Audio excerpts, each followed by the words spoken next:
তৃণমূল কংগ্রেসের পশ্চিমবঙ্গ বিধানসভার অষ্টাদশ পশ্চিমবঙ্গ বিধানসভার তৃণমূল কংগ্রেসের যে পরিষদীয় দল, সেই পরিষদীয় দলে কোনো নেতা নেই। পরিষদীয় দল একটা টিম।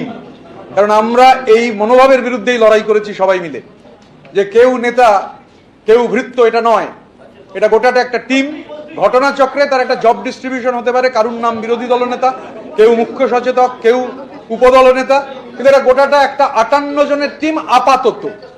আজকে পর্যন্ত এটা 58 জন তৃণমূল কংগ্রেসের প্রতীকে নির্বাচিত 58 জন বিধায়ক, সেই 58 জন বিধায়কের একটা টিম এই বিধানসভার অষ্টাদশ পশ্চিমবঙ্গ বিধানসভার প্রিন্সিপাল অপোজিশন। আমি বলছি আপাতত এই জন্যে, কেননা আমি আরো দুজন আছেন যারা এই মুহূর্তে এখানে নেই, রাজ্যের বাইরে আছেন, তারা তাদের যে বক্তব্য সেটা জানিয়ে দেবেন। 60 হবে, সেই দুজনের সম্মতি যেহেতু আছে তাই আমি 60 বললাম, তবে সেটাও আপাতত।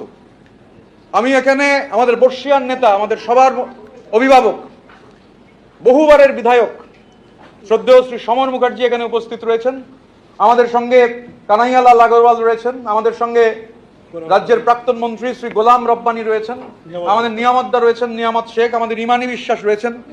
আমাদের পরিষদীয় দল এই জব ডিস্ট্রিবিউশন যে করেছে, চিফ হুইপ হিসেবে আমরা চিঠিও দিয়েছি। রঘুনাথগঞ্জের জনপ্রিয় বিধায়ক আকরুজ্জামান, তিনি চিফ হুইপের দায়িত্ব পালন করবেন, এবং ডেপুটি লিডার হিসেবে 4 জনকে আমরা ঠিক করেছি, তারা ডেপুটি লিডারের ভূমিকা পালন করবেন।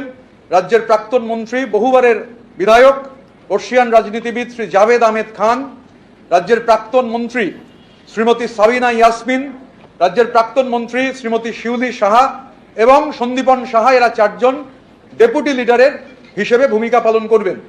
আমরা 58 জন বিধায়ক শুরুতেই বলেছি, আপাতত তাদের সই করা সমর্থন, সেই সমর্থনের চিঠি রাজ্য বিধানসভার মাননীয় অধ্যক্ষকে আজকে দিয়েছিলাম। প্রায় সিংহভাগ বিধায়কই সশরীরে উপস্থিত ছিলেন। রাজ্যের এই অষ্টাদশ বিধানসভার দায়িত্বশীল বিরোধী হিসেবে আমরা যারা এখানে তৃণমূল কংগ্রেসের প্রতিনিধিত্ব করছি, আমরা দায়িত্বশীল বিরোধীর ভূমিকা পালন করব, সদর্থক এবং গঠনমূলক বিরোধীর ভূমিকা পালন করব।